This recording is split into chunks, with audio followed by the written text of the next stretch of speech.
શુભ અશુભ કર્મનું ફળ ભોગવવું જ પડે છે. ધૃતરાષ્ટ્રના 100 પુત્રો શા માટે મૃત્યુ પામ્યા? નમસ્કાર દોસ્તો, પ્રણામ. તમારું સ્વાગત કરીએ છીએ એક નવા વિડીયોમાં. મિત્રો, કર્મનું ફળ તો દરેક માણસે ભોગવવું જ પડે છે. રાજા હોય કે રંગ, કર્મ કોઈને છોડતું નથી અને કર્મથી કોઈ પણ બચી શકતું નથી. કર્મનું ફળ 7 જન્મ સુધી પીછો નથી છોડતું. આ વાતને સત્યાર્થ સાબિત કરતી એક સુંદર કથા સાંભળો. પિતાના જીવનકાળ દરમિયાન 100 પુત્રો કેમ માર્યા જાય? આનાથી વધુ વિડંબના શું હોઈ શકે? મહાભારતમાં ધૃતરાષ્ટ્રના 100 પુત્રોની હત્યા કરવામાં આવી હતી. શું તે તેના આગલા જન્મના કોઈ કર્મની સજા હતી? ધૃતરાષ્ટ્ર અંધ હતા, પણ જ્યારે તેમને ખબર પડી કે ગાંધારીને 100 બાળકોને જન્મ આપવાનું વરદાન છે, ત્યારે અંધત્વનું દુઃખ દૂર થયું. ધૃતરાષ્ટ્રને 100 પુત્રો અને 1 પુત્રી હતી. કુરુક્ષેત્રમાં તેના 100 પુત્રો માર્યા ગયા. એક પિતા માટે 100 પુત્રોનો શોક કરવો એ કરતાં મોટી વિડંબના હશે.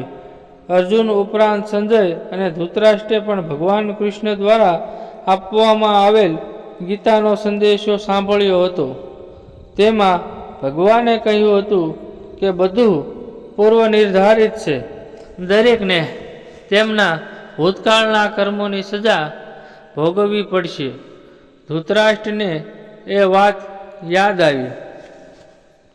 દુર્યોધન અને દુશ્શાસન મુખ્યત્વે પાંડવો અને દ્રૌપદીના દોષિત હતા. ધૃતરાષ્ટ્ર તેમના મૃત્યુને સજા સાથે જોડતો હતો, પરંતુ બાકીના પુત્રોની કોઈ ભૂમિકા નહોતી. શા માટે માર્યા ગયા?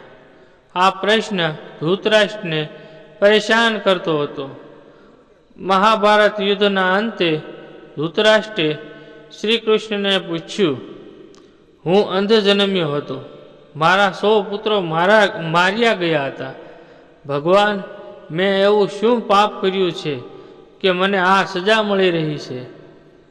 તમે અર્જુનને કહ્યું હતું કે જે થઈ રહ્યું છે તે કર્મની સજા છે.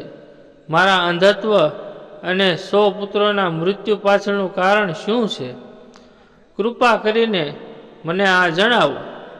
આ તમારા પુત્રોને ગુમાવવાની પીડામાંથી બહાર આવવા માટે ઉપયોગી થશે.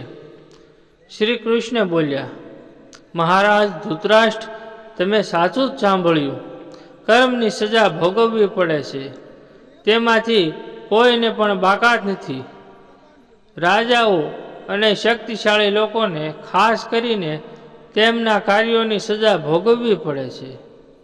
જો ભગવાન તેમને સક્ષમ બનાવે છે, તો અમે તેમની પાસેથી વધુ જવાબદાર બનવાની અપેક્ષા રાખીએ છીએ. કંઈક મેળવવા માટે કંઈક આપવું જ પડે છે ને? તમે આ જન્મમાં પણ રાજા છો. ગત જન્મમાં પણ તમે રાજા હતા, પણ તમે ઘણા પાપ કર્યા હતા. ધૃતરાષ્ટ્ર અધીરા બની ગયા. તેણે કહ્યું, કેશવ, મેં આ જન્મમાં જે કર્યું તે મારી સામે છે.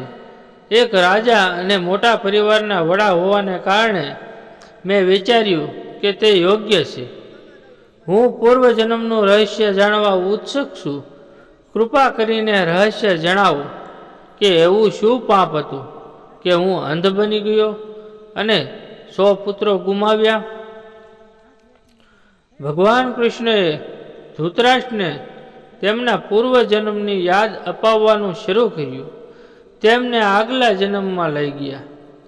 ભગવાને કહ્યું, મહારાજ ધૃતરાષ્ટ્ર, તમે તમારા આગલા જન્મમાં પણ રાજા હતા. તમારા રાજ્યમાં એક તપસ્વી બ્રાહ્મણ રહેતો હતો. બ્રાહ્મણ પાસે હંસની જોડી હતી, જેને 4 બાળકો હતા. બ્રાહ્મણને તે હંસ પ્રત્યે પોતાના બાળકોની જેમ લગાવ હતો. બ્રાહ્મણને તીર્થયાત્રાએ જવું હતું, પણ હંસની ચિંતાને કારણે તે જઈ શક્યો નહીં. તેણે પોતાની ચિંતા એક સાધુને કહી. સાધુએ કહ્યું, તમે હંસને તીર્થયાત્રામાં અવરોધ કહીને તેમનો આગલો જન્મ કેમ બગાડો છો? રાજા પ્રજાનો રક્ષક છે. તમે અને તમારા હંસ બંને તેના વિષયો છો. હંસને રાજાના રક્ષણમાં રાખો અને તીર્થયાત્રાએ જાઓ. તમે પ્રજાપાલક રાજા હતા, તેથી જ આ વાત બ્રાહ્મણને લાગી ગઈ. તે તમારી પાસે આવ્યો અને તેની બધી સમસ્યાઓ કહી. બ્રાહ્મણ તીર્થયાત્રામાંથી પરત ન આવે ત્યાં સુધી હંસની રક્ષા કરવાની જવાબદારી તમે સ્વીકારી. બ્રાહ્મણો હંસ અને તેના બાળકોને તમારી સાથે રાખીને તીર્થયાત્રાએ ગયા. તમારા મહેલના તળાવમાં હંસ તરવા લાગ્યા. એક દિવસ તમને માંસ ખાવાની તીવ્ર ઈચ્છા થઈ. તે સમયે તમે તમારા મહેલના બગીચામાં ફરતા હતા. તમારી નજર હંસ પર પડી. તમે વિચાર્યું કે તમે બધા જીવોનું માંસ ખાધું છે, પણ આજ સુધી હંસનું માંસ ખાધું નથી. તેનો સ્વાદ કેવો હશે? તમે આ વિષય પર વિચારતા રહ્યા અને હંસનું માંસ ખાવાની ઈચ્છા પ્રબળ થતી રહી. આ ઈચ્છા હવે ચરમસીમાએ પહોંચી ગઈ છે અને તમે તમારી જાતને રોકી શકતા નથી. તમે બે હંસને તળ્યા અને ખાધા. તમારી જીભને તેનો સ્વાદ મળી ગયો.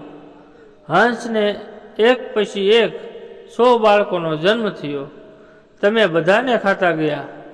આખરે હંસની જોડી નિસંતાન થઈને દુઃખમાં મૃત્યુ પામી. ઘણા વર્ષો પછી તે બ્રાહ્મણ તીર્થયાત્રાથી પાછો આવ્યો અને તમારી પાસે આવ્યો. તેણે તમને તમારા હંસ વિશે પૂછ્યું. હંસ તમારા લોભનો શિકાર બન્યા હતા. પ્રજાપાલક રાજા કેવી રીતે કહી શકે કે તેણે ગુપ્ત રીતે તેની પ્રજાની સંપત્તિ લૂંટી હતી? એટલા માટે તમે બ્રાહ્મણને કહ્યું કે હંસ બીમાર થઈને મરી ગયો. બ્રાહ્મણ દંપતી તમારા પર પૂરો ભરોસો રાખતા હતા. તેણે તારી આજ્ઞા માની અને શોક કરતા ઘરે ગયો. સાંભળો મહારાજ ધૃતરાષ્ટ્ર, તમે હંસના બાળકોને ખાઈને અને પછી જૂઠું બોલીને ઘણા અપરાધો કર્યા. તમે તીર્થયાત્રા પર ગયેલા અને તમારામાં અંધશ્રદ્ધાળુ વિશ્વાસ મૂકનાર વ્યક્તિ સાથે દગો કર્યો. તમે લોકોનો વારસો લૂંટીને રાજધર્મનું પાલન પણ કર્યું નથી. જીભના લોભને લીધે 100 બાળ હંસ તળીને ખાઈ ગયા. જે તમારી પાસે આશ્રય માટે આવ્યા, આ રીતે તમે જે લાચાર વ્યક્તિને આશ્ચર્ય આપ્યો હતો તેને મારી નાખ્યો. આ એક મોટું પાપ છે. હે રાજન, તમને આ જઘન્ય પાપો માટે સજા કરવામાં આવી છે. જેમ તમે તમારી જીભના લોભથી 100 બાળક હંસને મારી નાખ્યા, તેવી જ રીતે તમારા 100 પુત્રો લોભથી માર્યા ગયા. તેમની જીભ પણ જરૂરિયાત કરતાં વધુ આત્યંતિક હતી.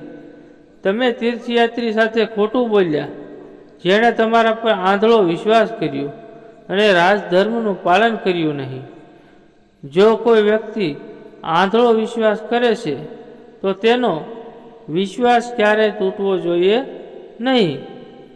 આ વિશ્વાસઘાતને લીધે તમે આંધળા બન્યા અને શાસનમાં નિષ્ફળ ગયા. શ્રી કૃષ્ણે કહ્યું, દગો એ સૌથી મોટો કપટ છે. એ પાપનું ફળ તમે ભોગવો છો. આ રીતે મિત્રો, ધૃતરાષ્ટ્રને તેના કર્મનું ફળ મળ્યું હતું. વિડીયો ગમ્યો હોય તો વિડીયોને લાઈક કરી દેજો, શેર કરી દેજો અને અમારી ચેનલ ગુજ્જુ વાતોને સબસ્ક્રાઈબ કરી લેજો. જય શ્રી કૃષ્ણ.